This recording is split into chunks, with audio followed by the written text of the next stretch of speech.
同济他们应该有知道吧？保人东皇宫。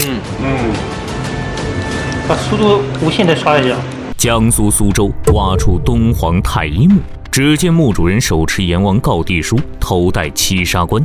让专家百思不得其解的是，东皇太一不是神话中的天神吗？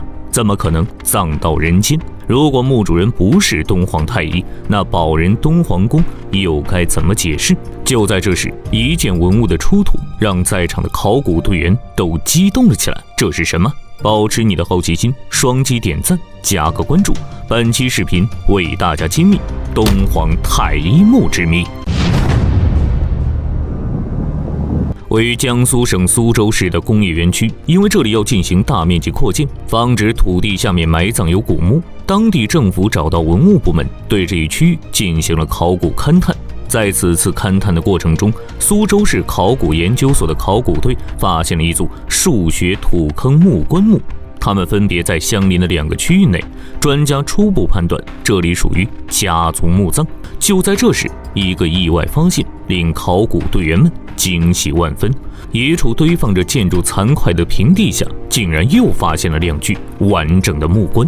这2具木棺依次被命名为 M2 和 M4。很幸运的是，这2座墓葬保存的相当完整，这也是我们最早从墓葬这个发现来看的话，我们觉得这2个墓葬可能它会完整的保留了它下葬时所带有的所有的因素吧，就是说所有的信息可能都在里面得以完整保留。考古界流传着这样一句话：干千年，使万年，不干不湿，只半年。也就是说，如果墓葬处于干或湿的环境中，棺内的文物保存大多完好。然而，苏州地处太湖流域，地下水位忽高忽低，干湿不定，使得苏州地区很少出土完整的古代棺木。专家这次意识到这2座墓葬的珍贵性，接下来如何将2具棺材完好无损地提取出去，成为了他们眼下一个艰难的问题。为了最大限度的保护和研究2具棺材，专家立刻想到了江苏无锡考古方舱实验室，这里就是2021年最为轰动的3星堆祭祀坑考古发掘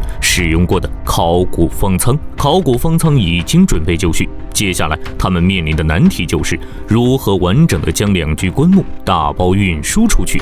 经过专家们的商议，他们决定将这2具棺材整体装箱，打包运回考古方舱。看着吊装时工地上的人那小心翼翼的样子，人们不禁好奇，巨大的箱子里到底藏着何等宝物？江苏苏州挖出东皇太一墓，同济他们应该有知道吧？保人东皇宫。为了最大限度地保护棺内的文物，考古队员将2具棺材运回了考古方舱实验室。将最外层木板拆除以后，一具完整的金丝楠木棺材显现了出来。打开棺材之前，考古队员要做的就是确认这具棺材有没有病毒。他们立即对棺材进行了微生物采样，确认无误以后，考古队员开始清理棺材表面淤泥。就在这时，棺内厚厚的青膏泥显现了出来。青膏泥可以有效地隔绝空气，棺材之所以能保存下来，全靠它。将表面泥土清理干净以后，考古队员打开了 M2 号墓的棺材盖板。然而，里面的场景让人有些不知所措。等我们把棺盖板揭完之后，发现它在棺里面就是一层层淤起来的泥。它这个泥是怎么进去？就是长年累月吧，就是地下水，就是不断的上升上涨，就是慢慢一层淤进去。确认完棺内淤泥分布情况以后，他们决定使用2分法，将棺内淤泥1分为2，清理发掘。首先清理的是棺内尾部位置。现在这个泥已经不一样颜色，上面下面就这么深度，颜色已经不一样。对。因为考古队员担心淤泥里面有文物，所以只能像切豆腐块一样的一块块的把它切下来。随着一块块淤泥被清理出去，考古队员期待已久的文物终于露出了头。就在这时，一件花瓣形漆碗首先被清理了出来。将漆碗清洗干净以后，考古队员的一个发现让在场的所有人都激动了起来。有，在这儿。大路通。在花瓣形漆碗的底部，考古队员发现了有用朱砂手写的4字铭文。这上面的字是“尧先上劳”。尧先上劳是什么意思？专家们是百思不得其解。就在这时，一件漆木器被清理出来了，这是一件木马。木马的旁边就是正前方发现了一件平躺的一件木俑，俑的是脸朝下，背部朝上。考古队员在棺内相继清理出来了3个形象各异的人俑。立俑旁边放置的是一个木质的明堂，就一个小房子一样的东西。就是很神奇的是，就是疑似为庙中间有个窗户那种，有个2个眼睛。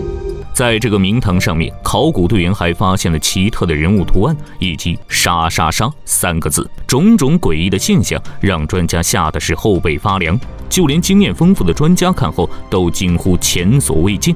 这其中的含义还需要后续的研究才能揭开谜底。随着淤泥的清理，墓主人的骸骨也慢慢的显露了出来。就在这时，考古队员又有了一个新的发现。漂亮，完完整整。哎呀，棒！江苏苏州挖出东皇太一墓，当考古队员清理到棺材底部时，一件文物的出土在现场引起了轰动。好，往里插，一直往下插到我手底下。好，差不多了，顶住。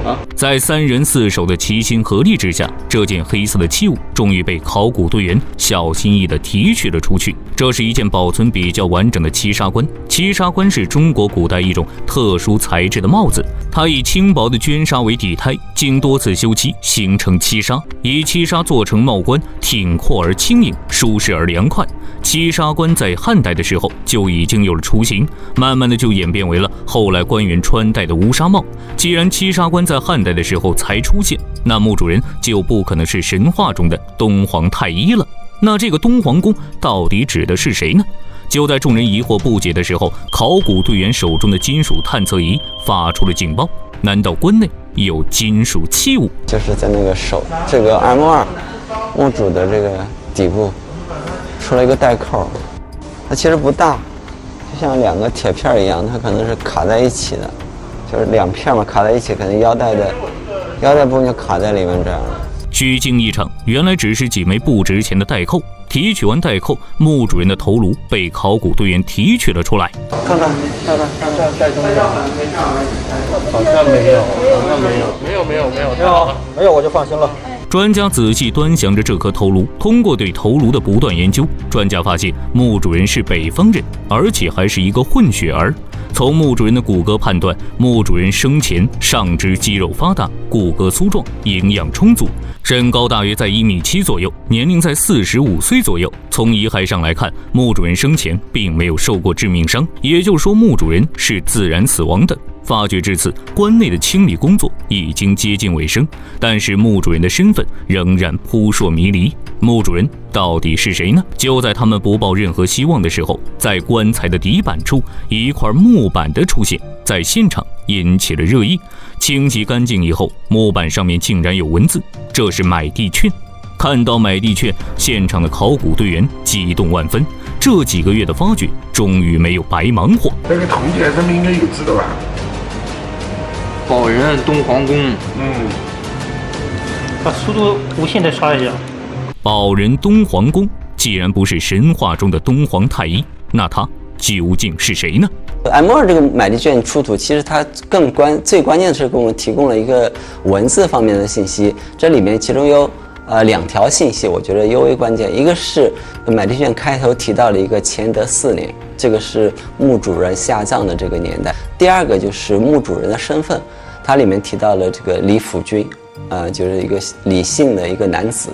下葬在这个棺中，那我们就确定了墓主人是一个李姓的男子。乾德4年所指的是北宋太祖赵匡胤的年号。买地券的出现，确认了墓葬下葬的年代，同时也揭开了墓主人的身份之谜。但是，棺内令人费解的木棺模型、明堂上的人物图案以及“杀杀杀”的字样，还是令专家费解。这一切的谜团，还要等考古专家的后续研究。 好了，本期视频到这里就结束了，咱们下期视频不见不散。